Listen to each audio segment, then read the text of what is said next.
यशवंतराव चव्हाण, बाळासाहेब देसाई, अण्णासाहेब पाटील, लक्ष्मणराव पाटील या सर्वांना विनम्रपणे अभिवादन करतो। आणि आज या ठिकाणी आवर्जून या अत्यंत महत्त्वाच्या अशा बैठकीकरता उपस्थित असलेले सर्व भारतीय जनता पार्टीचे, शिवसेनाचे, राष्ट्रवादी काँग्रेसचे, मनसेचे, आरपीआय आंदोलक गटाचे, मजूर नंतर संसदचे, रयत क्रांती संघटना तथा संघटनेचे, मराठा महासंघ नरेंद्र पाटलांचे, शेतकरी संघटना या सर्व वेगवेगळ्या संपूर्ण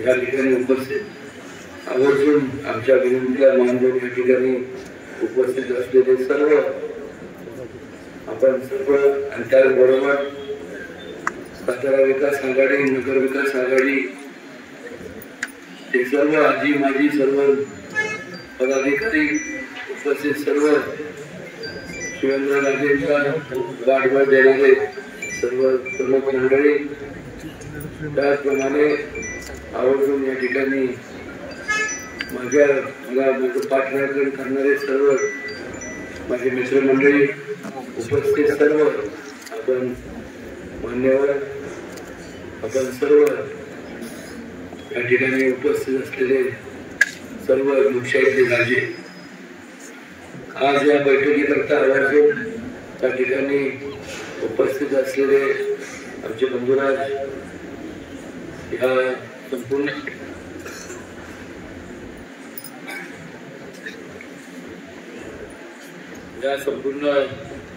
सातारा जावळी मतदारसंघाचे होतकरू आणि कार्यक्षम असे तरुण कार्यकर्ता आमदार शिवेंद्रराजे, आवर्जून या ठिकाणी उपस्थित असलेल्या ज्येष्ठ नेते माजी आमदार कांताताई, जयश्री दादा कदम, सुनील तात्या काटकर, अविनाश कदम, सागर भिसे, राहुल पवार, निलेश मोरे, विकासजी गोसावी, अशोकजी मोने, निशांत पाटील, रजनीताई, रंजनाताई रावत,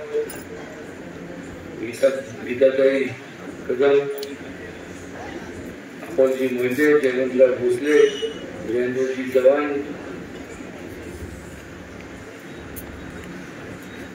संजयभाऊ शिंदे, स्मिता घुडके, विकास आंबेडकर, सुजाता राजे माडिक, सागर पावसे, सिद्धिताई पवार, आशाताई पंडित, शंकर माळवडे, सतीश जाधव, धनंजय जांभळे, मिलिंद काकडे, जयंत नलोडे, अण्णा लेवे, रामदास भटगे, शेखर मोरे पाटील, अमर गायकवाड, सविताताई फळके बैठकीकरता किंवा या प्रामुख्याने अत्यंत महत्त्वाच्या अशा या मेळाव्यासाठी उपस्थित असलेले सर्व आपण या संपूर्ण लोकशाहीच्या प्रक्रियेतले संपूर्ण केंद्रबिंदू असणारे आपण सर्व मान्य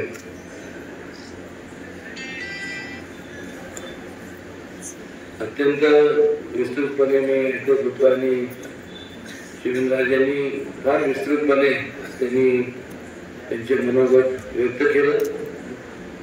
निश्चितपणे आपण सर्वांनी एक विचार करणं गरजेचं आहे। विचार जेव्हा आपण म्हणतो की निवडणुका आल्या की एकत्र व्हायचं, हा विचार नाही। एकत्र जर आलो तर काय स्वरूपी एकत्र आलं पाहिजे, कारण भविष्यकाळात आपल्याला ज्या युगात आपण वावरतोय हे आहे 21व्या शतक। मोठ्या प्रमाणात स्पर्धा या संपूर्ण आपल्याला सगळीकडे पाहायला मिळते आणि या स्पर्धात्मक युगात टिकायचं असेल हाच उद्दिष्ट असला नसला पाहिजे। तर जास्तीत जास्त मोठ्या प्रमाणावर भरारी मारून जास्तीत जास्त विकास कामं या संपूर्ण आपल्या मतदारसंघात आणली पाहिजे. मग खासदारकीचा मतदारसंघ असो, त्याचबरोबर आमदारकीचा मतदारसंघ असो, हे करत असताना एकही महत्वाची असते. दुसरी झाली की त्या ठिकाणी आपण पाहतो की कारण नसताना वायफळ वेळ खर्च होतो, त्यातून निष्पन्न तर काही होत नाही. पण मात्र वेळ अशी एक गोष्ट की एकदा गेली की परत येत नसते. जसं समुद्राच्या लाटा आपण थांबवू शकत नाही, तर त्याच प्रकारे एकदा वेळ गेली की गेली. आणि मग आपल्या हातात उरतं काय, तर पश्चाताप करण्यापलीकडे काही उरत नाही. सर्वात प्रथम आपण विचार करणं गरजेचं आहे. ज्या वेळेस या देशाला स्वातंत्र्य मिळालं, स्वातंत्र्यानंतरचा काळ जर आपण पाहिला तर त्या ठिकाणी सगळीकडे काँग्रेस आणि काँग्रेस. ठिकठिकाणी वेगवेगळ्या राज्यांमध्ये काँग्रेस होती आणि 2च फक्त संसद सदस्य होते भारतीय जनता पक्षाचे.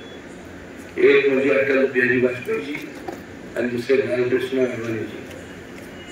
पण असं काय घडलं की अशी कालांतराने असं काय घडलं आणि कशा करता राहिलं, यावर थोडस आपण सर्वांनी विचार करणं गरजेचं आहे. कारण जवळपास 1, 2, 3 नाही तर जवळपास 50-55 वर्ष काँग्रेसने संपूर्ण या देशात राज्य केलं. घोषणा दिल्या, घोषणा चांगल्या होत्या. गरिबी हटाओ, देश बचाओ, जय जवान जय किसान.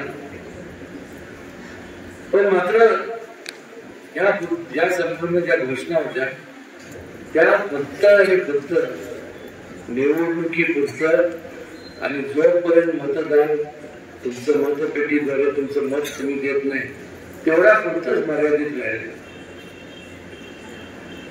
एक प्रश्न आपल्या सगळ्यांच्या मनात उद्भवतो की एवढी सगळी टोटल मेजॉरिटी असताना, संपूर्ण तुमच्या हातात असताना तुमचे हात बांधले गेले होते का तुमचं संपूर्ण तुमचे विचार कोणी बांधून ठेवले होते का?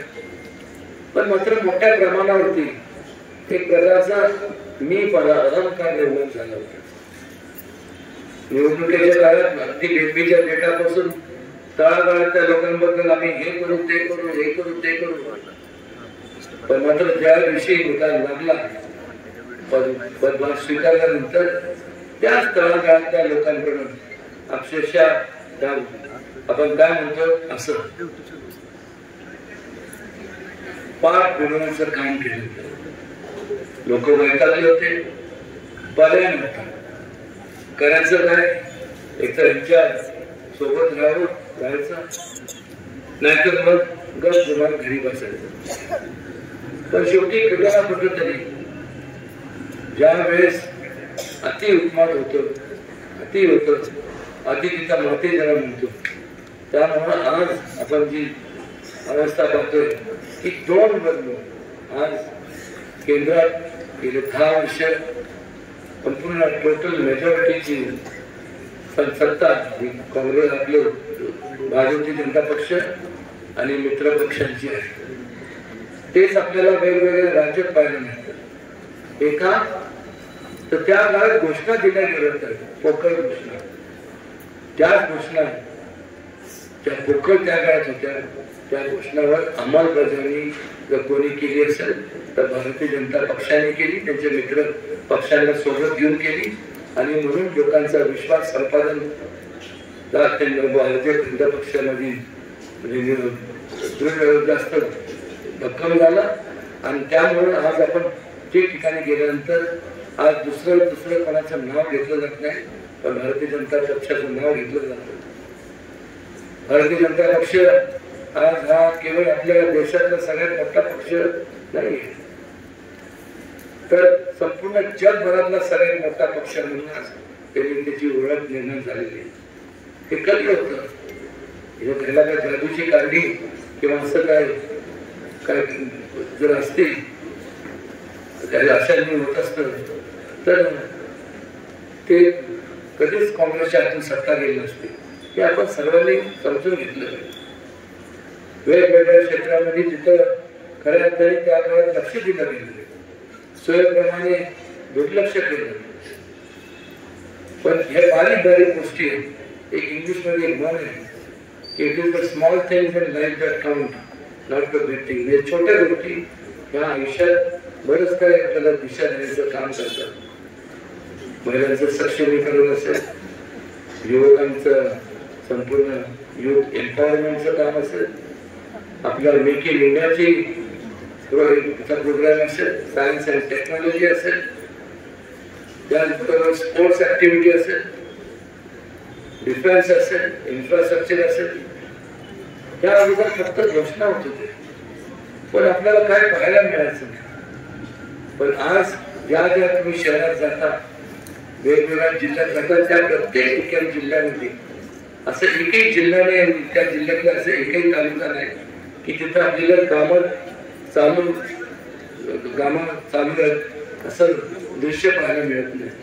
प्रत्येक ठिकाणी काम हे प्रगती पथावरती हे केव्हा होतं किंवा ज्यावेळेस एक स्थिरता असते.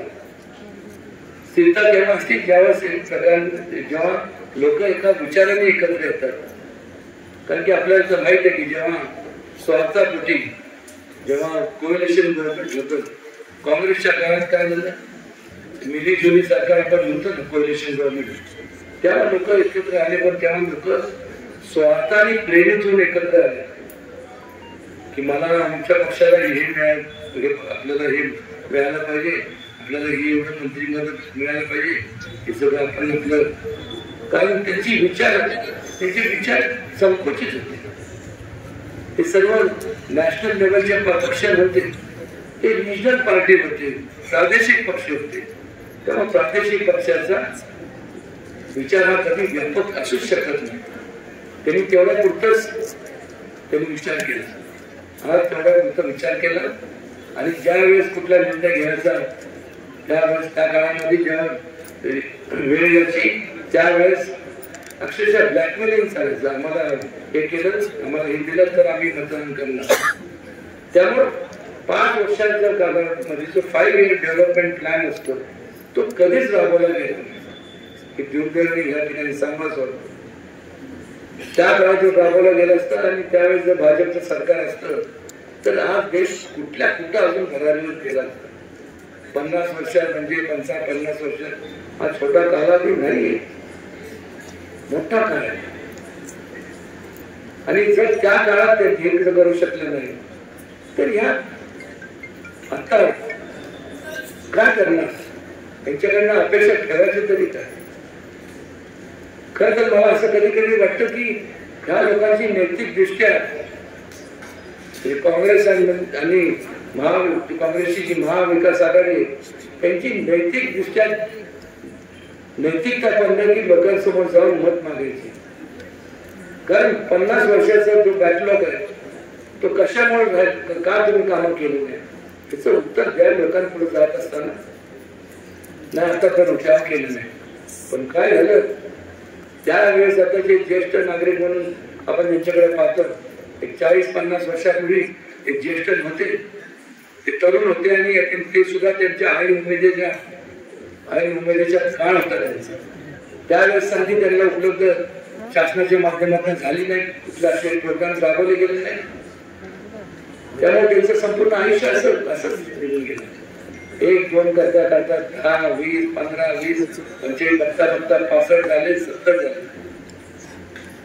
कसं तुम्ही हे पाप भरून काढणार. आणि तुम्हाला आम्हाला मला आवर्जून सांगायचं, निवडणूक आल्या की निवडणुकीकडे निवडणूक म्हणून पाहू नका, मेहरबानी करा. आज मला सांगा, जेव्हा आपण आपल्या भागाच्या विकास कामांच्या बाबतीत बोलतो, जेव्हा आपण आपल्या बोलतो त्यावेळेस त्या विकास कामांबरोबर आपले प्रत्येकाच्या कुटुंबाची प्रगती सुद्धा त्याच्यावरती अवलंबून असते.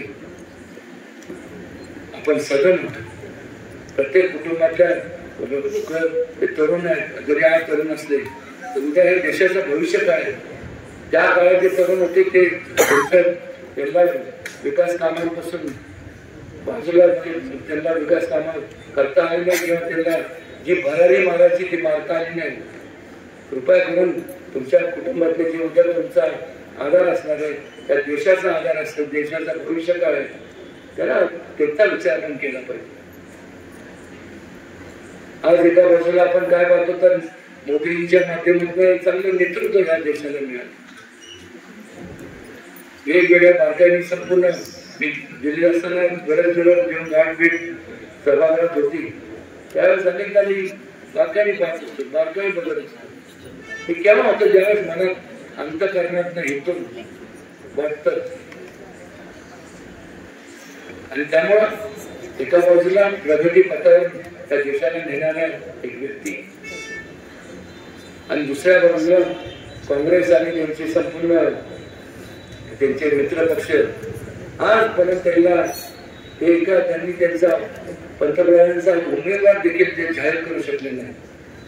मग तुम्ही असं एका बाजूला प्रगती आपल्याला दिसते, मोदी भारतीय जनता पक्ष मोदी आणि मित्र पक्षांच्या जेव्हा विचार करतो, दुसऱ्या बाजूला सगळं विस्कळीतपणा झालेला, विस्कळीत संपूर्ण सगळ्या आणि केवळ फक्त स्वार्थापोटी सत्ता हासिल करण्याकरता एकत्र आलेले एक संपूर्ण ही लोक पाहतो.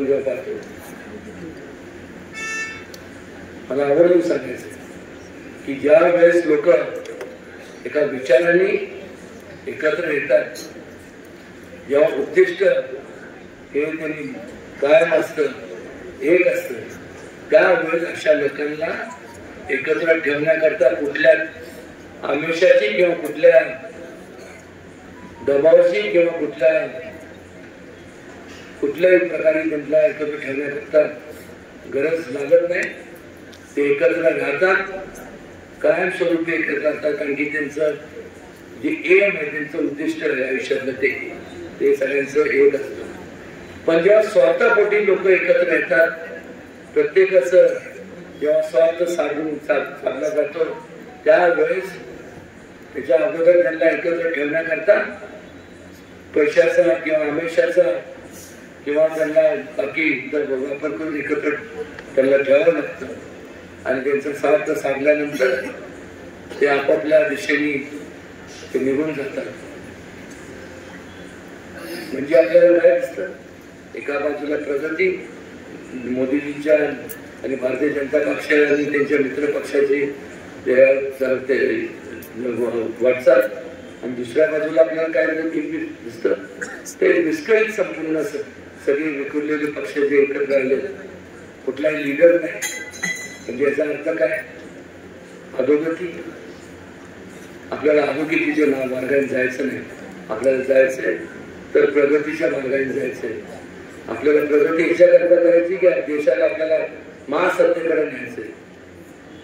महासत्ता ज्यावेळेस होईल त्याचबरोबर उद्या तुमच्या प्रत्येकाच्या कुटुंबातले जे तरुण आहेत ते सुद्धा घराने मोठे होतील, फार उंचीवर जातील. त्यांच्या त्यांची वैचारिक विचार करण्याची व्यापकताच भर पडेल. या सगळ्या गोष्टींचा आपण बारकाईने विचार करणं गरजेचं आहे. हे करत असताना वेळ ही कधी थांबत नसते, श्वास कधी बंद होईल हे सांगता येत नाही. आणि त्यामुळं या ठिकाणी आवर्जून बऱ्याच वेळ झालेला आहे, पण आपण सगळ्यांनी विचार करणं गरजेचं आहे की आज सातारा शहराकरता तिथं अभयसिंग आमच्या वडिलांचं योगदान होतं, कैलासवासी प्रतापसिंह महाराज, त्यानंतर कैलासवासी अभयसिंग महाराज, त्यानंतर कैलासवासी शिवाजी काका महाराज, त्यानंतर माझं शिवेंद्रराजेंचं, प्रत्येकाचं आम्ही आपापल्या परीने जेवढं काही म्हणून करता आलं ते आम्ही आमच्या परीने केलं. पण एक विनम्रपणे या ठिकाणी मला सांगावंच वाटतं की आम्ही का करू शकलो. आम्ही सगळ्यांची नावाची घेतली असतात, ते का काय विकास कामावर मार्गी लावू शकलो किंवा सुशोभीकरण किंवा मी का करू शकलो, कारण की तुमच्या लोकांची साथ होती, वडिलांच्या लोकांचा आशीर्वाद होता, आमच्या भगिनींचं संपूर्ण पाठबळ, तरुणांचं खंबीर साथ होती.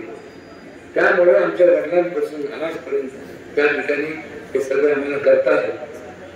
आम्ही कधी कधी असं विचार करत नाही की आमच्यामुळे तुम्ही विनम्रपणे सांगतो लोकशाहीचे स्वामी तुम्ही लोक राजे आणि त्यामुळे निर्णय घेत असताना बारकाईने आपला विचार केला पाहिजे. केवळ माझ्या मनात काय विचार असते, शिवेंद्रांच्या मनात काय विचार असते, जसं आमच्या विचाराला जेवढं महत्व आहे, आमच्या वैचारिक मताला जेवढं महत्व आहे, तेवढं तुम्ही या ठिकाणी उपस्थित असलेले सर्व मान्यवर तुमच्या सुद्धा वैचारिक मताला तेवढंच महत्व आहे. मला सांगा ना, अनेक आपण पाहतो आता न्यूटन्स लॉ असतो ग्रॅव्हिटीचा, एक तो सांगायचं मती जाता म्हणजे तो झोपलेला असतो. न्यूटन नावाचे म्हणून तो झोपलेला असतो. सफरचंद झाडाखाली सफरचंद तुटतं करणं जे डॉक्टर त्यातूनच लॉ ऑफ ग्रॅव्हिटी झालेला हे वर का गेलं नाही. त्यामुळे प्रत्येकाचे विचार हे आमच्या दृष्टिकोनातून महत्वाचे. आपल्या सगळ्यांचे एकत्रितपणे जे विचार असतील ते विचार आदर करून विकास कामांच्या बाबतीत, या संपूर्ण शहराच्या बाबतीत, त्या संपूर्ण सातारा जवळील मतदारसंघ असेल किंवा सातारा लोकसभेच्या मतदारसंघातले वेगवेगळे जे काही आमदारकीचे मतदारसंघात असेल तिथंही हेच इक्वेशन लागू होतं. एक चांगल्या प्रकारे एकत्रितपणे मोठ्या प्रमाणात एक आदर्श जिल्हा निर्माण करूया. सातारा शहरच्या बाबतीत बोलायचं झालं, बघा शिवेंद्र यांनी सांगितलं, या संपूर्ण सातारा हा नैसर्गिक दृष्ट्या अत्यंत सुंदर आणि श्रेष्ठ लागेल असा हा संपूर्ण आपला हा जिल्हा आहे. टुरिझम वाढला पाहिजे. वेगवेगळ्या ठिकाणी आपल्या गेल्यानंतर आपण पाहतो की बऱ्याचशा राज्यांचं संपूर्ण त्यांची राज्याची संपूर्ण अर्थव्यवस्था ही संपूर्ण टुरिझम वरती अवलंबून असते. राज्याची सोडूनच द्या, काय काय मोठमोठे जे देश जे आहेत त्यांची सुद्धा अर्थव्यवस्था ही संपूर्ण त्या ह्याच्यावर टुरिझम वरती अवलंबून असते. बरंच काय करण्याचं सरकार MIDCच्या बाबतीत निश्चितपणे मगाशी जो मुद्दा म्हणला ते जास्तच आहे. काय चुकीचे त्या ठिकाणी ज्या लोकांनी जे समोरचे जे आताचे जे उमेदवार आहेत त्या लोकांनी संपूर्ण पाठबळ देण्याचं काम त्या क्रियानिष्ठ आणि संपूर्ण लोकहिताच्या विरोधात काम करणाऱ्या लोकांना दिलं ही वस्तुस्थिती. आणि मग या ठिकाणी सांगितलं जातं, मला माहित आहे की महाराष्ट्राचे ज्येष्ठ नेते त्यांचं माझ्या भरपूर म्हणजे एवढं प्रेम आहे की त्यांच्या 4 सभा त्यांनी माझ्या मतदारसंघात घेतल्या आणि 4 सभा घेतल्या, जाहीर केलं, तारखा जाहीर केलं. मला माहित नाही 29ला तर काहीतरी आहे, पण मला एक समजत नाही की यशवंतराव चव्हाण सारखा एक महापुरुष त्यांनी जो हे जे सांगतात ना यशवंत विचाराच्या बाबतीत, यशवंतराव चव्हाणचे विचार म्हणून त्यांना यशवंत विचार म्हणतात. यशवंत विचार म्हणजे लोकांच्या कल्याणाचे विचार. आणि मग मात्र त्या संपूर्ण सातारा लोकसभा मतदारसंघातून एकही चारित्र्य संपन्न व्यक्ती दिसला नाही का? आणि जो दिसला त्याच्यावर आपण पाहतो गेले जेव्हापासून फॉर्म भरायच्या अगोदरपासून सर्व भ्रष्टाचाराचे आरोप त्या ठिकाणी हायकोर्टने तासाने मारले. आणि असं असताना मला सांगा, जर त्याच्यात काय तथ्य नव्हतं तर तुम्ही केला कशाला हायकोर्टात की मला प्रचाराला जायचंय आणि कुठेतरी आता मला लोकांशी संपर्क साधायचा आहे, जसं संवाद साधायचा आहे, ते सुद्धा हायकोर्टने नाकारले. जे काय प्रोसिजर प्रमाणे काय व्हायचं ते होऊन जाईल. कारण की कसं आहे, देवाच्या न्यायालयात जो चूक करतो त्याला शासन हे होतच, त्याला कर्म म्हणतात, कर्म, आणि ते प्रत्येकाला लागू असतं. फार बोलण्यापेक्षा मी एवढंच सांगितलं, जरी काय मार्केटमध्ये एवढं जर झालं तर तुम्ही विचार करा. येणार तर नाहीच, पण समजा ऍक्शनवर विचार करू, काल्पनिक विचार आहे की केलं खासदार, तर काय अवस्था होईल संपूर्ण ह्या लोकसभा मतदारसंघाची? काय होईल? तिथं तिथं रोपटं लावलं जाईल ते फक्त भ्रष्टाचाराचं आणि तिथं घोटाळ्याचं रोपटं लावलेलं आपल्याला पाहायला मिळेल. असं आपण ह्या ज्या जिल्ह्यांनी संपूर्ण महाराष्ट्राला नाही तर पूर्ण देशाला दिशा देण्याचं काम केलं. अनेक चळवळी, स्वातंत्र्य चळवळ असेल, स्त्रियांच्या शिक्षणाची चळवळ असेल, सत्यशोधक चळवळ असेल, पत्री संघाची चळवळ असेल, अनेक चळवळी या भूमीत जन्माला आल्या. आणि अशा जिल्ह्याला इथं साताऱ्याचं जिल्ह्याचं नाव काढलं तर कोणाला संपूर्ण देशभरात कोणाला सांगावं लागत नाही की सातारा म्हणजे जिल्हा कुठल्या राज्यात आहे. खरोखर कारण की ह्या 10-12 वर्षाचा अनुभव जो आहे, म्हणजे अनेक मित्र वेगवेगळ्या राज्यातले खासदार आहेत, ते त्यांना जेव्हा सांगतो ते म्हणजे हा हमें मालूम है, वी नो वे सातारा जैसे महाराष्ट्र में, म्हणजे एवढं नावलौकिक असलेला हा मतदारसंघ आणि त्याचं त्याला गत वैभव आपल्याला परत प्राप्त करून घ्यायचंय. ह्या ठिकाणी जास्तीत जास्त मगाशी शिवराजे म्हणाले त्यांच्या मनोगतात की जास्तीत जास्त मताधिक्य आपल्याला या संपूर्ण आपल्या या सातारा जावळी या मतदारसंघातून, कारण त्यातल्या त्या खास सातारा शहरात आपल्याला या ठिकाणी मिळालं पाहिजे. कारण की हे मतदारसंघ म्हणजेच त्याच्यावरती संपूर्ण खऱ्या अर्थाने बाकीच्या ठिकाणी जर मताधिक्य मिळणार असेल पण आपण कुठं कमी पडता का नाही, तर त्याच्यामुळं केवळ आमदार खासदारकी करता नाही तर आमदारकी करता देखील संपूर्ण ते, कारण की जोपर्यंत एक कोऑर्डिनेशन व्यवस्थित होत नाही, केंद्रातले केंद्रातून जर आपल्याला पैसे आणायचे असतील तर तिथं खासदार आपल्याला लागतो. राज्यातले फंड आपल्या इथं आपल्या ह्या संपूर्ण भागाकरता, शहराकरता किंवा ग्रामीण भागाकरता, जिल्ह्याकरता आणायचे झाले तर आमदार